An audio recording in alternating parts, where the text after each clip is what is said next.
एक बहुत ही भोली सी और बहुत सुंदर लड़की थी। उसके माँ बाबा नहीं थे। वो अपने चाची और चाचा के साथ रहती थी।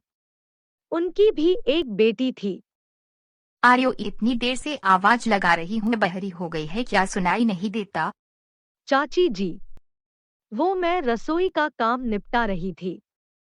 अच्छा अच्छा ठीक है, हाथ थोड़ा जल्दी जल्दी चलाया कर और सुन, बाजार जा और थोड़े से गोलगप्पे और समोसे लेके आजा, आज मेरी बेटी का बहुत मन कर रहा है खाने का। और हम जल्दी आना। जी चाची जी ठीक है। रीना बाजार चली जाती है और गोलगप्पे और समोसे ले आती है। रीना घर आकर अपनी चाची और बहन को समोसा, चाय और गोलगप्पे देती है। पर उसकी चाची और टीना खुद ही सारी चीजें खत्म कर देते हैं, रीना को कुछ नहीं देते। रीना ये सब देखकर बहुत दुखी होती है और सोचती है कि काश मेरे माँ बाबा के साथ मैं भी मर जाती।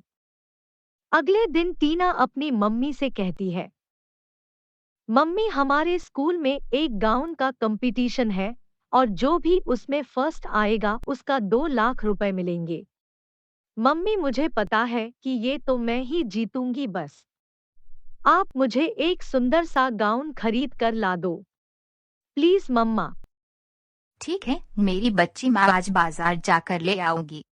रीना ने भी टीना की सारी बातें सुन ली। उसने अपनी चाची से बोला, चाची जी क्या मैं भी इसमें हिस्सा ले लूं? नहीं नहीं, तू अपनी ये मनहूस शक्ल लेकर मत जाना, मेरी बेटे की कंपटीशन में अगर चूक गई तो बहुत बुरा होगा। रीना वहां से रोते रोते घर से बाहर चली गई। उसने सोचा कि मेरी माँ की एक साड़ी रखी है जो बहुत ही सुंदर है, क्यों न मैं उसी से एक ड्रेस सिल लूं। तो इस तरह रीना ने रात को अपनी माँ की साड़ी से एक गाउन तैयार किया।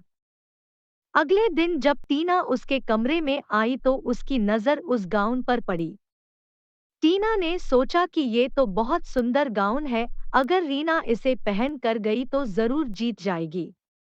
मैं इसको यहाँ से ले जाकर कहीं जला देती हूँ।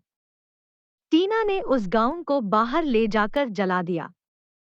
जब रीना घर का सारा काम निपटा के आई तो उसने देखा कि उसका गाउन वहां पर नहीं था। तो रीना रोते रोते अपना गाउन इधर उधर ढूंढने लगी। तभी वहां टीना आई। रीना ने उससे पूछा, बहन तूने मेरा गाउन देखा है? मैंने यहीं पर रखा था। अच्छा वो गाउन, उसको तो मैंने जला दिया। रीना उदास होकर घर से बाहर आकर बैठ गई। तभी वहां एक परी आई। रीना ने देखा कि एक बहुत सुंदर परी उसके सामने खड़ी है। रीना तुम क्यों रो रही हो? तुम तो बहुत अच्छी लड़की हो। फिर रीना ने उसे सारी बात बताई। परी रानी समझ गई। तब परी रानी ने रीना को एक बहुत सुंदर गाउन, जादुई गाउन दिया। रीना ने खुश होकर वो गाउन ले लिया और चैन की नींद सो गई। अगली सुबह जब टीना अपने कंपटीशन में जा रही थी तो उसने सोचा कि एक बार रीना को भी देख लेती हूँ कि क्या कर रही है। वो रीना के कमरे में गई। उसने देखा कि वहां पर एक बहुत ही सुंदर चमकदार गाउन रखा है। उसे देख टीना खुश हो गई कि इसे तो मैं ही पहनूंगी। जैसे ही टीना ने वो गाउन पहना तभी उसका रंग काला पड़ गया और उसको जोर जोर से खुजली शुरू हो गई। अरे ये क्या हो रहा है मुझे? तभी रीना वहां पर आ जाती है और अपनी बहन की ऐसी हालत देखकर वो हंसने लगती है। देखा, अगर हम किसी के साथ बुरा करते हैं तो उसके साथ भी बुरा ही होता है। टीना बहन। टीना ने अपनी बहन से माफी मांगी और आगे ऐसा नहीं करूंगी भी बोला। माफी मांगते ही टीना पहले जैसी हो गई, क्योंकि वो एक जादुई गाउन था जो किसी भी लालची इंसान को पसंद नहीं करता था। टीना ने रीना का गाउन यूज दिया। दोस्तों हमें कभी भी किसी के साथ बुरा नहीं करना चाहिए।